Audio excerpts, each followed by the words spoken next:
Ayan, magandang umaga po sa ating lahat. Dito po tayo ngayon sa Lagundi, Barangay Lagundi po. Ikaw, Masbate.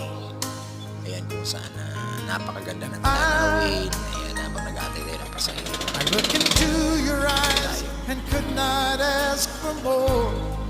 Sarap maligo dito, guys. So it's only fair to lay it on the line.